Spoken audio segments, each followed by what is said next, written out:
So here we have a recipe. We're planning a potluck, right? Yeah, really excited about this recipe. Yeah, and so I'd like to show you how we can use Agent for things in your personal life. So one thing that I always struggle with recipes is figuring out what ingredients I need to buy, right?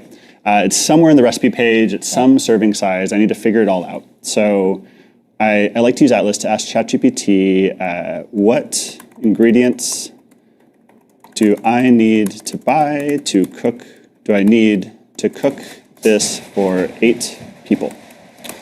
And ChatGPT is going to go ahead and read the web page, figure out the ingredients, kind of do some math for me, and tell me exactly what I need. So useful. Yeah, in the past I've told it that I like my shopping list organized by grocery aisle to make it a little easier to shop for.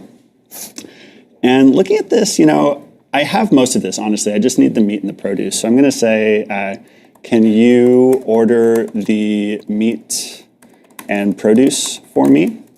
And we'll shut off how you can start agent mode by clicking a button, right? Which is really useful if you know to reach for it. But in those moments that you don't, ChatGPT can figure out that the way to accomplish this is to take over your browser, right?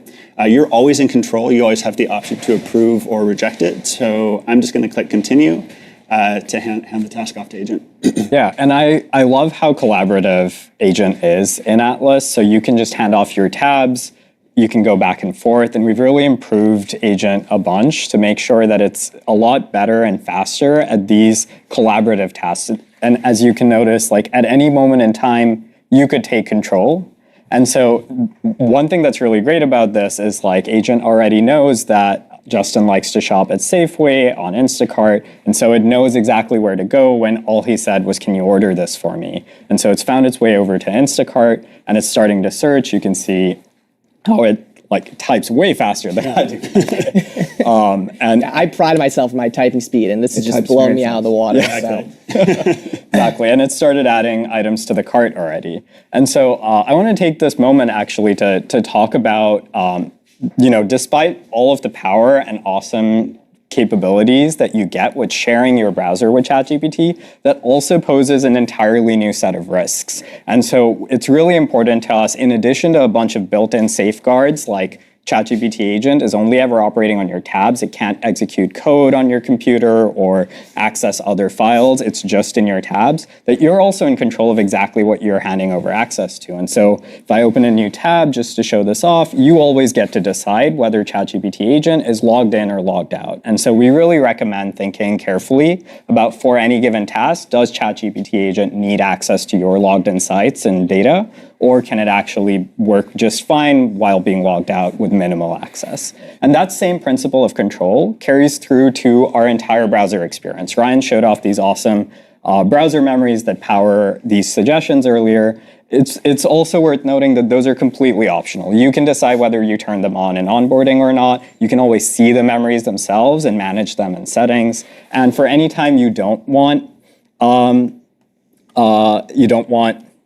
this to be remembered by ChatGPT, you always can make a new incognito window. And so you'll be able to do this to ask questions like what to do when your palms are sweaty on a live stream. Asking for a friend, right? Yeah, of course. And I'm realizing I don't think I want everyone to see the answer to that, so why don't we go back and check out. I don't know if I need you using my computer. Yeah. Okay, great. Should we go back and check how the task went? Let's do it. So here's our Instacart order. Awesome. You can see that in just about 2 minutes, the agent was able to go through, fill out the cart, and it's just so useful having the cart filled out and delivered to you like this, right? It doesn't need to go all the way to making the purchase order. In fact, it's better for me if I can review what it did and decide to buy or add more things to my cart or whatever else I need to do. Yeah, 100%.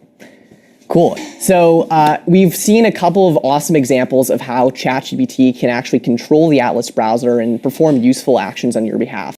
So in the same way that GPT-5 and Codex are these great tools for vibe coding, we believe that we can start in the long run to have an amazing tool for vibe lifing. So delegating all kinds of tasks, both in your personal and professional life, to the agent in Atlas. You know, one of the great joys of working at OpenAI is when we release technology, people outside the company always come up with way more creative ideas for how to use it than we can. Maybe we're just not super creative folks, but I'm really excited to see all the unexpected and cool ways that you can use the agent in Atlas, and we're really excited to ship this. So with that, back to Sam. There's a lot more to add. This is still early days for this project. We think the kind of idea that we're excited about is what it means to have custom instructions follow you everywhere on the web. And as you have this agent that you're having do things for you, getting to know you more and more, pulling stuff together for you proactively, finding things that you might want on the internet and bringing them together, which we showed a little bit of. We think we can push that quite far. So we hope you'll check this out. We hope you will enjoy it. And please send us feedback. Thank you very much.